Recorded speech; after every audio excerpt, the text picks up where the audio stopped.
guys, Kiki. I wanted to continue our conversation about balancing out your meals and your macros with a tip that I tell a lot of my clients. And again, this is another one that when I backtrack in my own journey, I felt was another game changer for me. So this is, it's balancing out your macros and your meals pretty much literally in the beginning. And so what this is, this tip will help you if you are trying to transition into intuitive eating. This is a really good tip to use, or a lot of vegetarians and vegans can try this tip, because I do have a lot of the same recommendations for my clients, whether they are omnivore, vegetarian, vegan.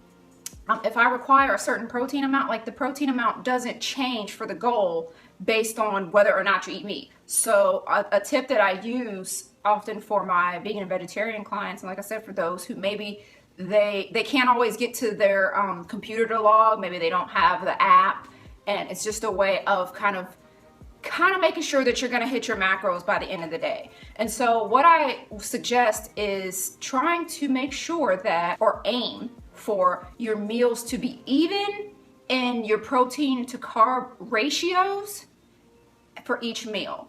And the reason why I say that this helps if you're trying to be more intuitive, or if you are vegan or vegetarian and having troubles hitting, the amount of protein, like per pound of body weight, is that sometimes when we're just looking at the actual grams of protein that a specific item has, and again, I'm using protein as an example only because that's the most common one that it seems that people are having trouble with hitting. You could still adapt these if it's another macro for you. But what we've found pretty much across the board is that for most people, if they hit their protein goals, the rest kind of falls into place, and it doesn't really matter as much, and you don't have to really stress out over, oh, I had too much carbs or too much fat or whatever, because the rest kind of balances itself out. So this is a tip for trying to balance that out, and that's, like I said, is making sure that the carbs and the protein are equal at each meal. And so if you are looking at a specific item, like if you're vegetarian, maybe you're eating, bagels or beans or different things that are high protein content, even, sometimes nut butters and things like that, or a high protein cereal, and this tip obviously is for everyone. You may eat something that you look at the protein amount and you think that is high in protein.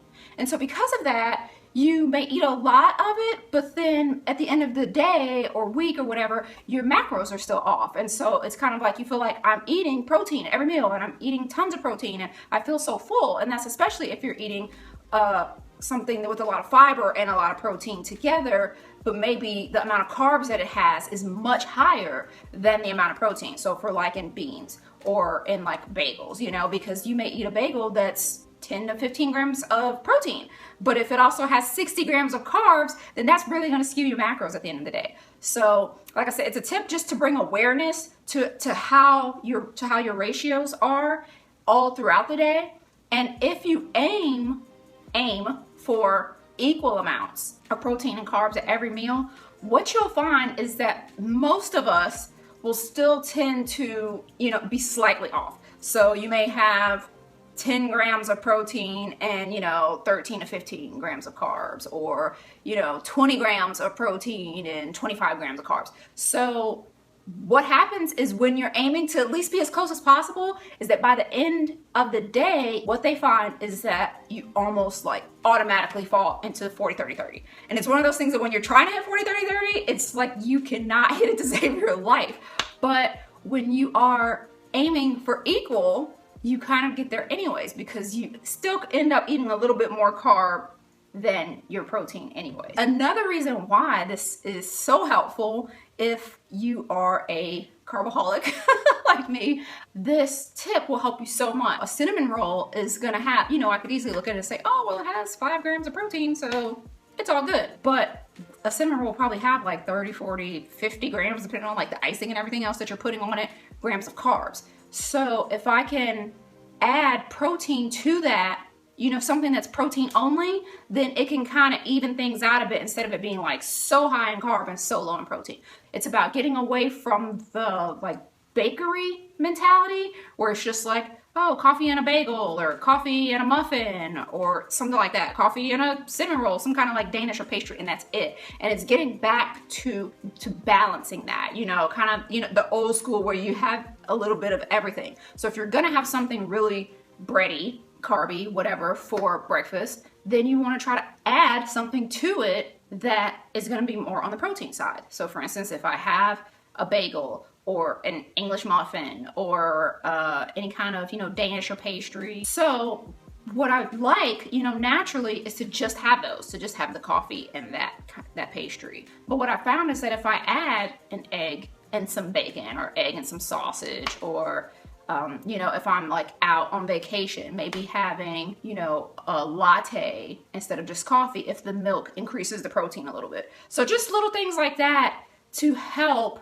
to try to even that out. And that's the mental gauge that I use, so that whether I am logging my food or not, I can kind of mentally gauge whether or not that meal is going to work for me overall. So I know that if I have something that's 25 to 30 grams of carbs for whatever the meal is, then I'm going to look to do that same amount in like protein or meat or something. So like I said, for me, it's meat because I'm a meat eater. If you're a vegetarian, then that's something that when you're purchasing your items that you feel are your high protein items to look for in your labels. So look for the items that kind of close in on that ratio. So if you're doing like a meat substitute vegetarian burger or breakfast patty or something like that, because most of your things are already going to have carbs in them because of the vegetable factor, just try to make it even. So just looking at the ratios of the things that you're eating, and with that perspective, if you could keep it 50-50-ish as much as possible, you're going to find that you're hitting your goals without even trying after a while, you know, and a lot of clients find this out. When they start really getting into that groove and start making sure of,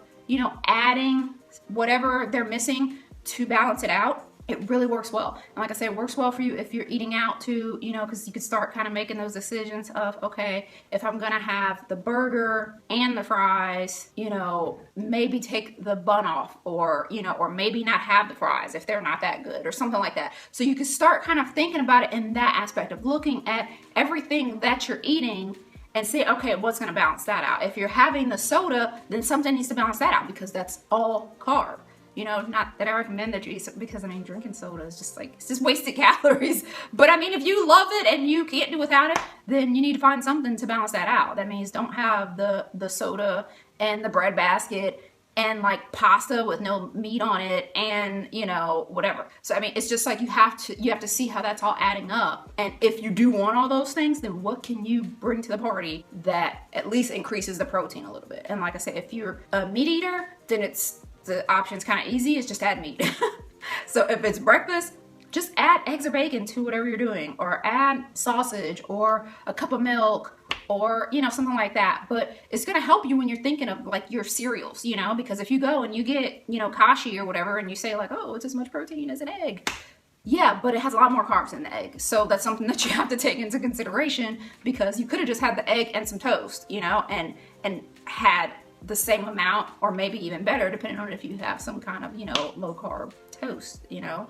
So that is just another tip that I use. Let me know if you think that that is helpful to you, but I do encourage you to try it out for a day. If you're logging your food, just try checking, and when you put something in, just see if the ratios match. If you have however many grams of carbs, try to match that in protein.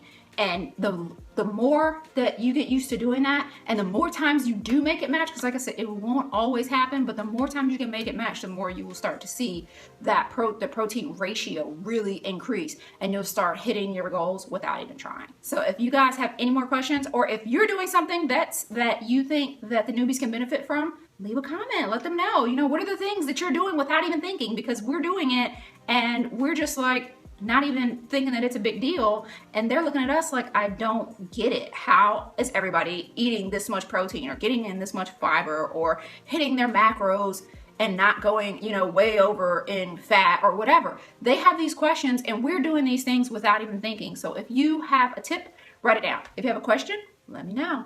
Talk to you guys later. Bye.